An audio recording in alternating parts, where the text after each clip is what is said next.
7.3, Communication and Families. Learning objectives. Number 1, compare and contrast the various definitions of family.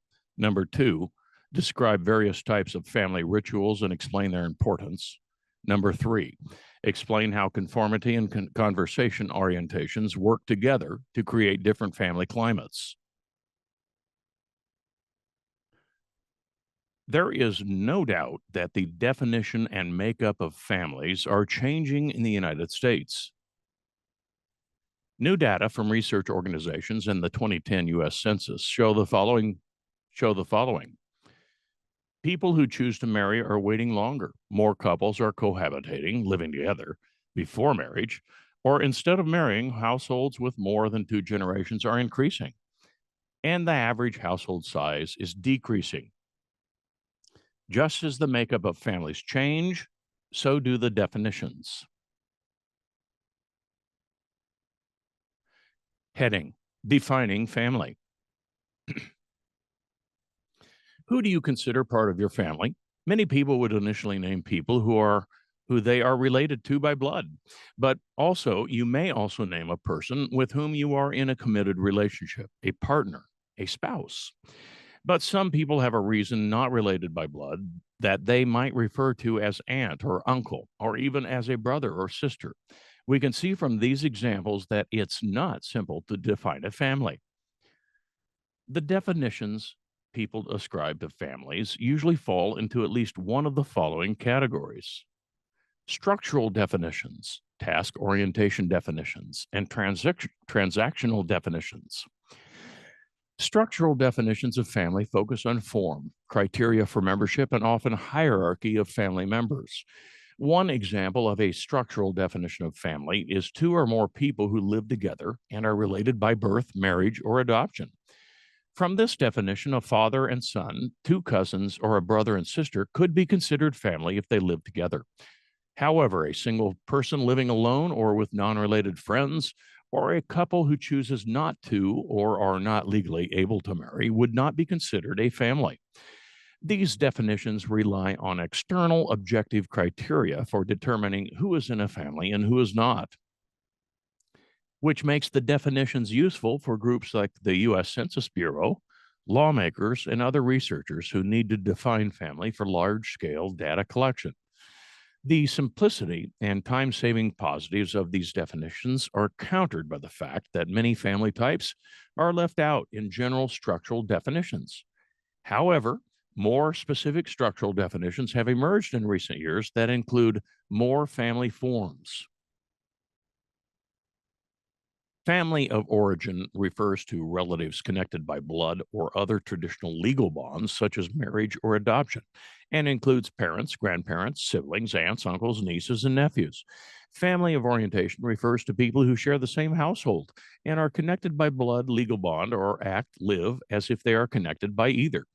Unlike family of origin, this definition is limited to people who share the same household and represents the family makeup we choose.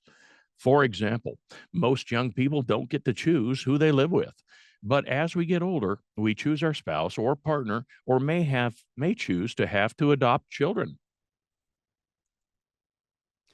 There are several sub-definitions of families of orientation. A nuclear family includes 2 heterosexual married parents and 1 or more children. While this type of family has received a lot of political and social attention, some scholars argue that it was only dominant as a family form for a brief part of human history. A binuclear family is a nuclear family that was split by divorce into 2 separate households, one headed by the mother and one by the father, with the original children from the family residing in each home for periods of time. A single parent family includes a mother or father who may not have had, or rather may not have, been previously married with 1 or more children. A step family includes a heterosexual couple that lives together with children from a previous relationship. A cohabiting family includes a heterosexual couple who lives together in a committed relationship, but does not have a legal bond, such as marriage. Similarly, a gay or lesbian family includes a couple of the same gender who live together in a committed relationship and may or may not have a legal bond, such as marriage, a civil union, or a domestic partnership. Cohabitating families and gay or lesbian families may or may not have children. It is important that the structure of a family matches a definition, or should we define family based on the behavior of people or the quality of their interpersonal interactions? Unlike structural definitions of family, functional definitions focus on tasks or interaction within the family unit. Task orientation definitions of family recognize that behaviors like emotional and financial support are more important interpersonal indicators of a family like connection than biology. In short, anyone who fulfills a typical task present in families is considered family. For example, in some families, custody of children has been awarded to a person not biologically related to a child over a living blood relative because that person acted more like a family member to the child. The most common family tasks include nurturing and socializing other family members. Nurturing family members entails providing basic care and support, both emotional and financial. Socializing family members refers to teaching young children how to speak, read, and practice social skills. Transactional definitions of family focus on communication and subjective feelings of connection, while task orientation definitions convey the importance of providing for family members. Transactional definitions are concerned with the quality of interaction among family members.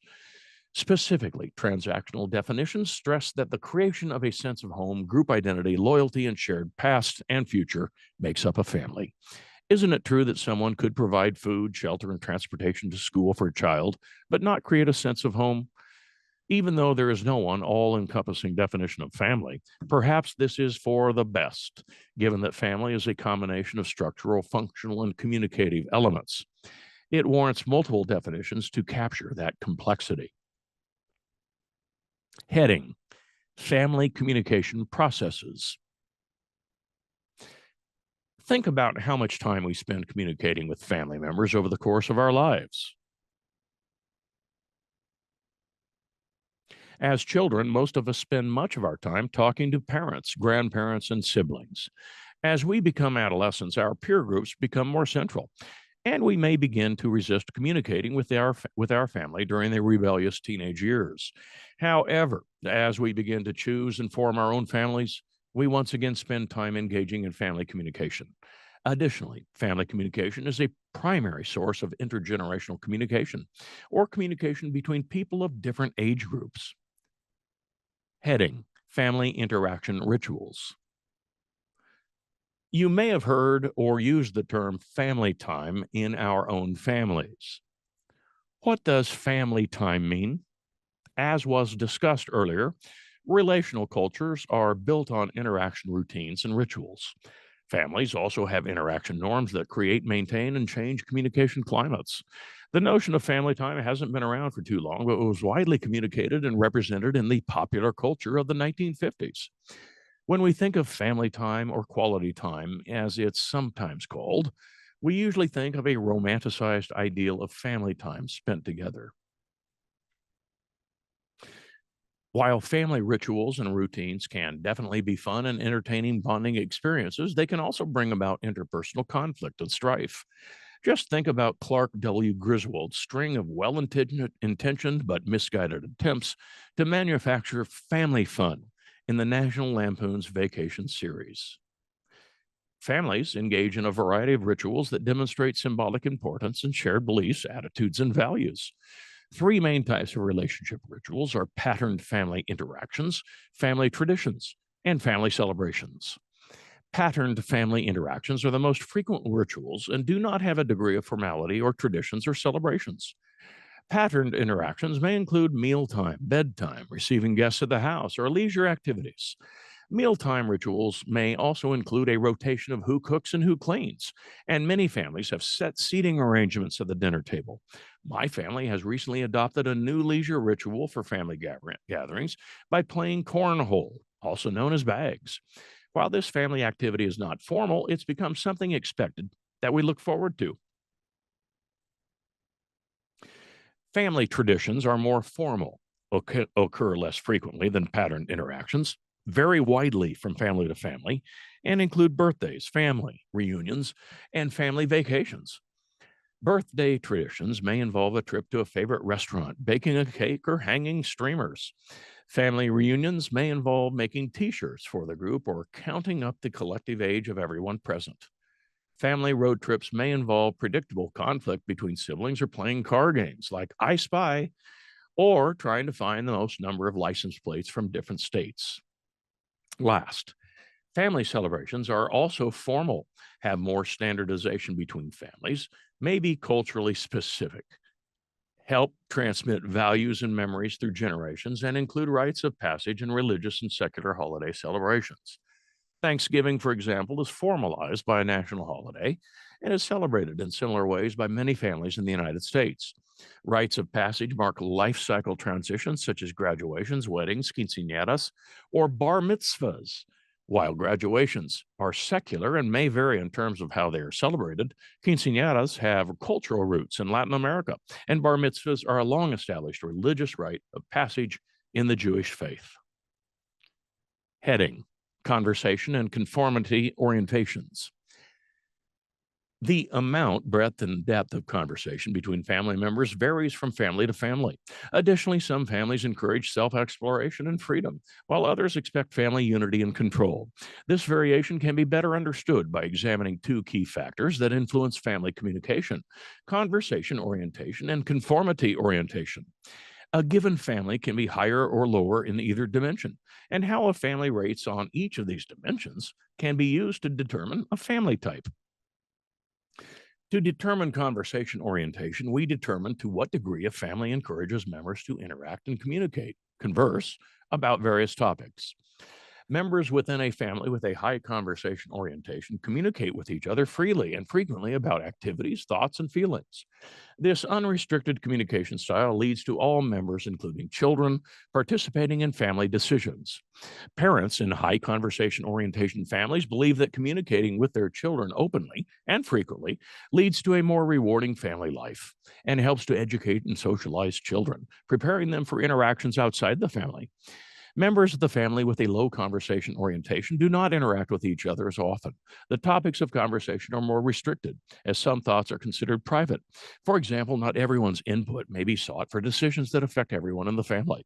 And open and frequent communication is not deemed important for family functioning or for a child's socialization. Conformity orientation is determined by the degree to which a family communication climate encourages conformity and agreement regarding beliefs, attitudes, values, and behaviors. A family with high conformity orientation fosters a climate of uniformity, and parents decide guidelines for what to conform to. Children are expected to be obedient, and conflict is often avoided to protect family harmony. This more traditional family model stresses interdependence among family members, which means space, money, and time are shared among immediate family, and family relationships take precedent over those outside the family. A family with low conformity orientation encourages diversity of beliefs, attitudes, values, and behaviors, and assertion of individuality. Relationships outside the family are seen as important parts of growth and socialization, as they teach lessons about and build confidence for independence. Members of these families also value personal time and space. Determining where your family falls on the conversation and conformity dimensions is more instructive when you know the family types that result, which are consensual, pluralistic, protective, and laissez-faire. A consensual family is high in both conversation and conformity orientations, and they encourage open communication, but also want to maintain the hierarchy within the family that puts parents above children. This creates some tension between a desire for both openness and control. Parents may reconcile this tension by hearing their children's opinions, making the ultimate decision themselves, and then explaining why they made the decision they did. A pluralistic family is high in conversation orientation and low in conformity. Open discussion is encouraged for family members, and parents do not strive to control their children's or each other's behaviors or decisions. Instead, they value the life lessons that a family member can learn by spending time with non-family members or engaging in self-exploration. A protective family is low in conversation orientation and high in conformity, expects children to be obedient to parents, and does not value open communication. Parents make the ultimate decisions and may or may not feel the need to share their reasoning with the children. If a child questions a decision, a parent may simply respond with, "Because I said so." A laissez-faire family is low in conversation and conformity orientations, has infrequent and or short interactions, and doesn't discuss many topics. Remember that pluralistic families also have a low conformity orientation, which means they encourage children to make their own decisions in order to promote personal exploration and growth. Laissez-faire families are different in that parents don't have an investment in their children's decision making. And in general, members in this type of family are emotionally divorced from each other.